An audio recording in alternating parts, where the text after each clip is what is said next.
Good morning.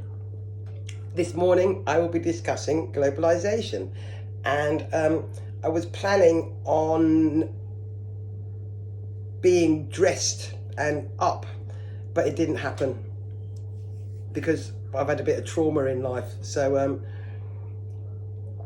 the functioning is running rather slowly. However, it's never too early in the morning to ponder the horrible realities of globalization.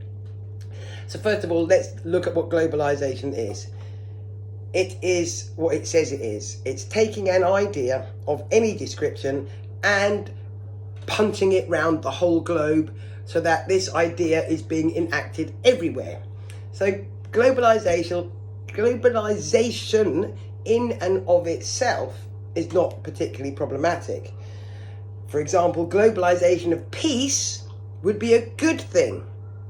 But globalization of war, which is what we've got, is a bad thing.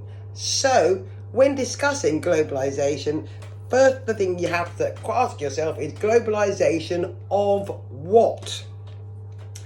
And in this instance, I'm discussing the globalization of capitalism.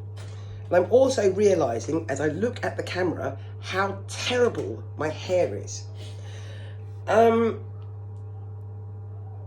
So, capitalism. We've established that it's evil.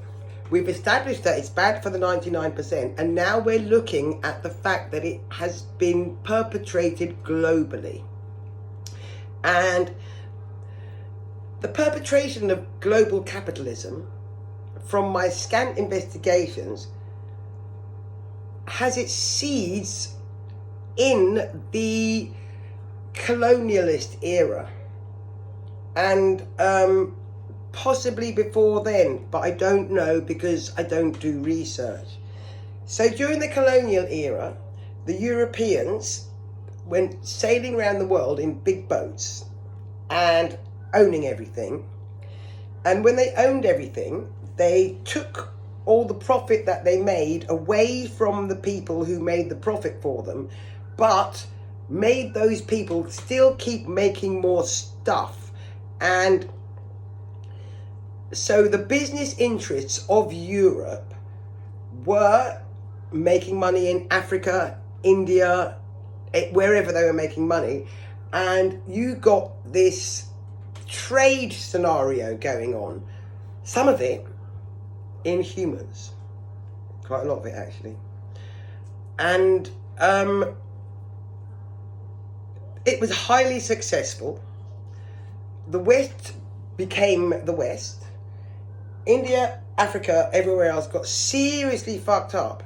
However, the resources, and I've only just realised this, actually, as I'm saying it, the resources of all those countries were filtered into what we now call the 1%.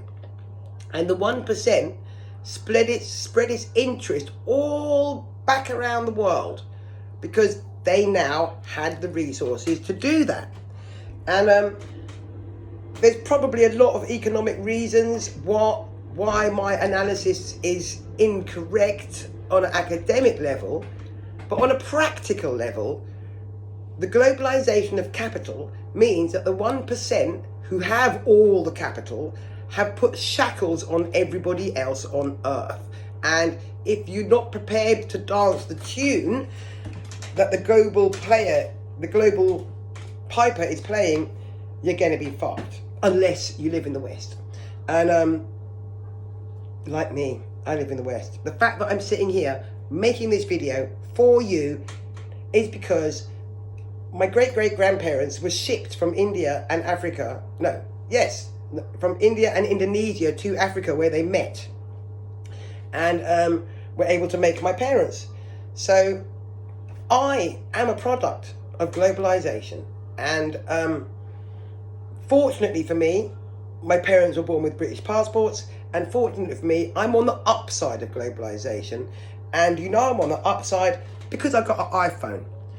And this idea that capitalism is the best way to run any business or enterprise that is going to make any money has been globalized to the point where now we have third world countries modeling their economics on what the West has done, failing to realize, of course, that there is no one left for them to oppress.